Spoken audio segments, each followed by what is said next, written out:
लड़की अपने माँ बाप के ही घर है, लेकिन आज तक उसकी शादी नहीं हुई।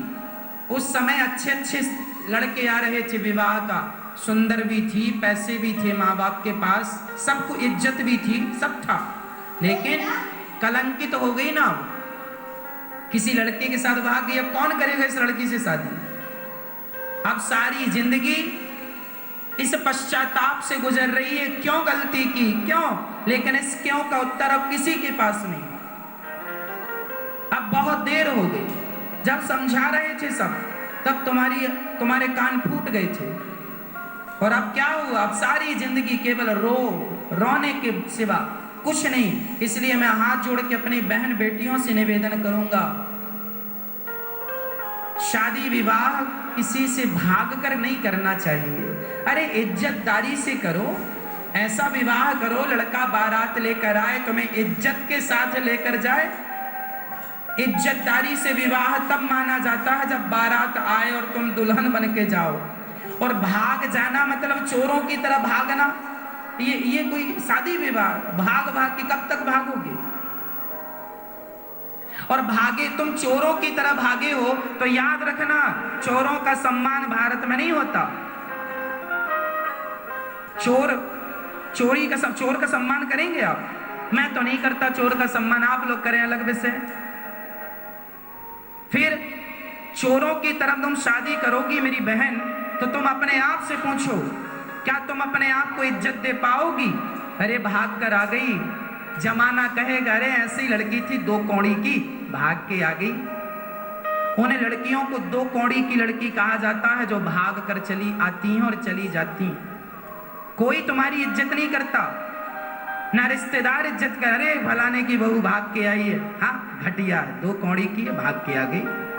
चोरों की तरह कौन चोर का इज्जत करेगा? कौन चोर का सम्मान करेगा?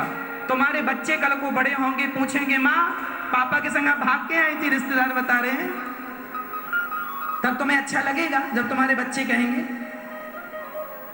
तुम्हारी पीढ़ी बिगड़ जाएगी, तुम्हारे बच्चे मुंह दिखाने लायक नहीं रहेंगे। कल तुम्हारे बच्चों को जमाना ताना मारेगा, तेरी माँ भाग के आ गई थी। इसलिए मेरी बहनों से, मेरी बेटियों से प्रार्थना करता हूं, छोटा सा भी निर्णय गलत ले लोगी ना, सारी जिंदगी रोना पड़ेगा। इसलिए बहुत विचार करके, खास कर शादी विवाह में तो बहुत विचार। इसलिए हमारे हिंदू धर्म में तो कुंडलियां तक मिलाई जाती हैं, लड़कों का गोत्र निकाला जाता, तुम्हारा गोत्र क्या है, तुम्हारा खानदान कैसा है। माँ बाप बहुत छानबीन करते हैं, कहीं मेरी बेटी के साथ कुछ गलत ना हो जाए, इसलिए छानबीन करते हैं। फिर भी कुछ गलत हो जाए बेटी के साथ तो फिर उसका वो अपना भाग्य है, पर जानबूझकर तो कोई कुआं में नहीं गिरता। धोखे से मक्खी कोई निकल जाए तो निकल जाए, जानकर तो कोई मक्खी नहीं निकलता, हाँ या ना? जानकर तो कोई मक्खी नहीं निकलता।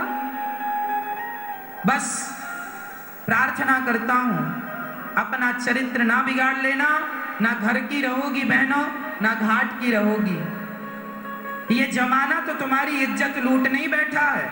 यदि तुम अपनी इज्जत लुटाना चाहती हो तो जमाने को लूटने में क्या जाता है?